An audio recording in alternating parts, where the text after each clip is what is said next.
Imagine que você tome conhecimento de que o juiz deu uma sentença no processo seu, seja por meio de terceiro, seja por meio do seu advogado que veio e falou que o seu processo já tem uma sentença.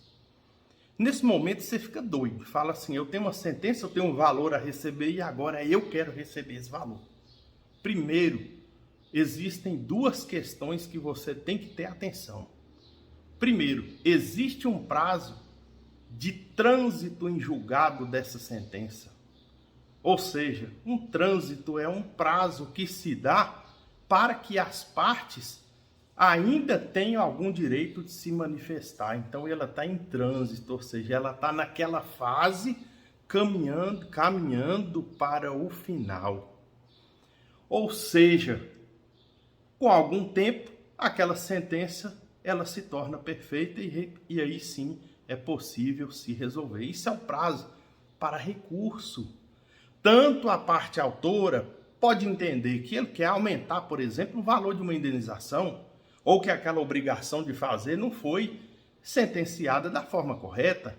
Ou então pode acontecer que a outra parte entenda que teve o seu direito violado e decida recorrer para o Tribunal de Justiça, e isso com base em um princípio dos recursos chamado duplo grau de jurisdição, que na verdade é um princípio que não está expresso na Constituição Federal, mas tira-se a existência dele por um sistema totalmente perfectibilizado pela Constituição Federal. Então há essa possibilidade, que é a possibilidade da pessoa recorrer da sentença.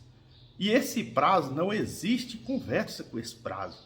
O prazo de 15 dias, ele tem que ser respeitado. São 15 dias úteis, salvo se ambas as partes do processo manifestarem o interesse pela renúncia do prazo recursal. Mas, meus amigos, não para por aí. Supondo que esses 15 dias tenham sido cumpridos e que a sentença já tenha transitado em julgado, vai acontecer ainda um outro episódio importante. Primeiro, é possível que aqueles valores tenham que passar por um processo de liquidação da sentença para apurar o quanto de beatur, ou seja, quanto que há de dívida para concluir aquela planilha apresentada para ser apresentada para então ter como certo aquele valor. E é possível que a outra parte não faça o pagamento espontâneo da obrigação e seja necessário então proceder ao cumprimento da sentença, que já é uma nova fase do processo, passível inclusive de impugnação ao cumprimento da sentença, como se fosse reabrir novamente o debate. E não é bem assim. Isso ocorre, por exemplo, dizendo que você ganhou a ação, que a parte teria que te pagar 10 mil reais, por exemplo.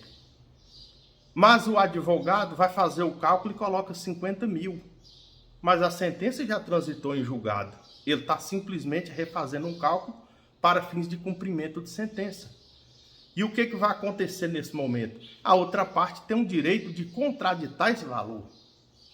Contraditando esse valor, apresentando então aquele valor que entende então ser correto. Isso é muito importante, todo mundo saber dessa situação. Um abraço a todos, Alexandre Simões.